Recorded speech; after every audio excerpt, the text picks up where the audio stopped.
Welcome back. This week I'm proposing to do something slightly different. Here in Ireland, I suppose this time of the year, there's usually a lot of focus on sport, but because of the current COVID lockdown, obviously, very little is happening. But I suppose one sport in particular, I think, is feeling the withdrawal symptoms at the moment, and that's the sport of hurling. And I came across 3 poems recently that I wrote in 2013 relating to hurling, and I thought this week I'd read them. The first one is quite long, so I'll just read the first one in this video, and then I'll read the other 2 in the next video. So just to give a little bit of context, in 2013 Cork reached the All-Ireland final, and the first poem I'm going to read to you refers to a clash with Kilkenny in Thurles, which Cork won, and it was a little bit of a surprise, I suppose, that Cork would win at the time. And this, as it happened, I was in Kilkenny City the following day,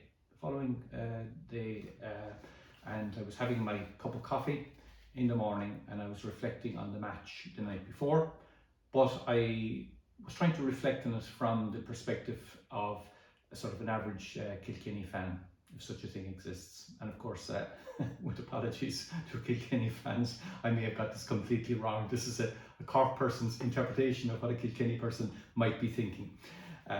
So here goes, and the poem is called Monday After 1914.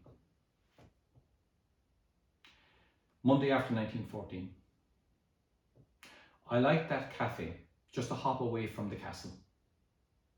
It has a cosmopolitan note, with a hint of country to balance town. The city pervades such contrast, the ghost of Normans to infuse and temper Irishness. Such essences alter what we think and know, though today the philosophy of identity is more temporal than percipient.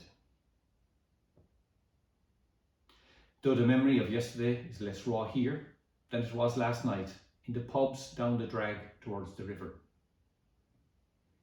But like me, there will be more than a few looking for missed portents in the tea leaves, or in the swirls in their cappuccino froth.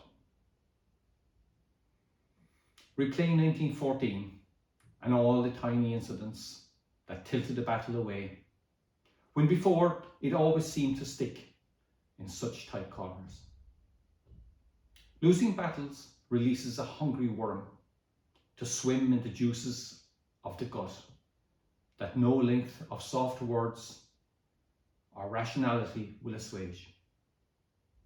This is the most virulent of the species.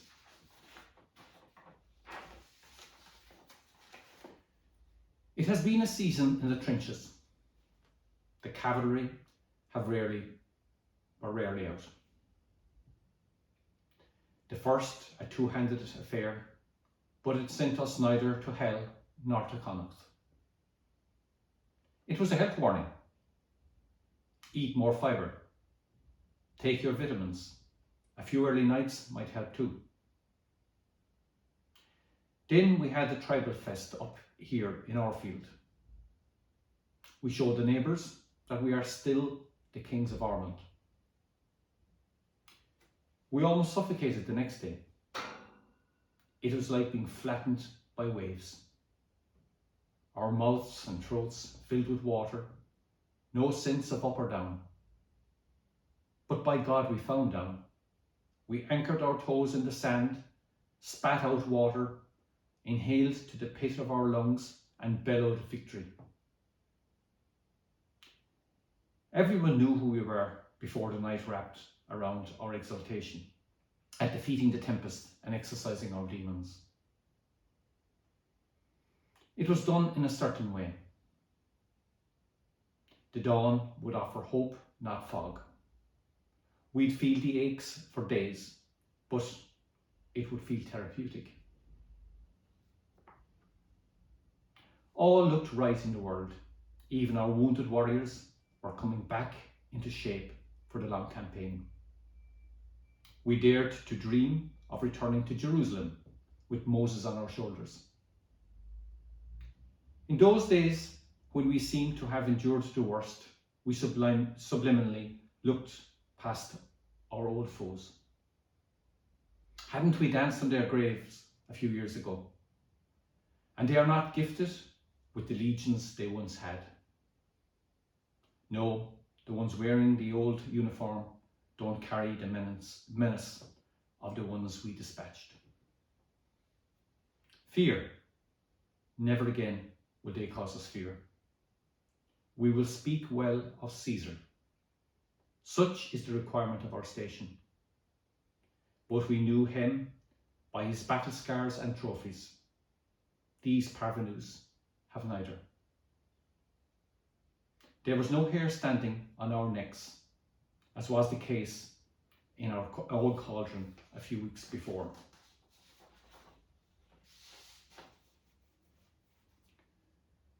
In this sober morning, I'm trying to divine an answer in my cup. Was it our legs or lungs that failed us? Or did our memories present a false narrative? Did we really forget what Tom's Field means to them? That place is the motherlode of their soul, their raison d'etre, their past and their future. Didn't we inhale the same spice up here the night the neighbours thought they were coming just for a game? When they stepped onto our sod, they realised they were facing into hell's flames. How did we forget that? Or was the force of it too strong? Did we really think they weren't enough to fill their shirts? Or was it that we thought the shirt itself had no aura left?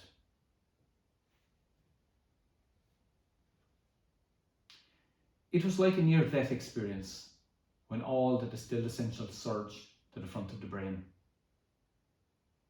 They were like reincarnations of ones we'd seen before. Even in those early minutes, we still clung to the comfort that they were still too callow, that they lacked the qualities we admired and despised in equal measure, only admitting, like all adversaries do, with a decade's distance, that they might have had merit. And in the stands and terraces, we heard war cries that would have chilled a galley glass. Circling the wagons wouldn't do today. There was hair standing on necks at the end. They were screaming raw redemption, the return of self-respect, the glory of being taken seriously.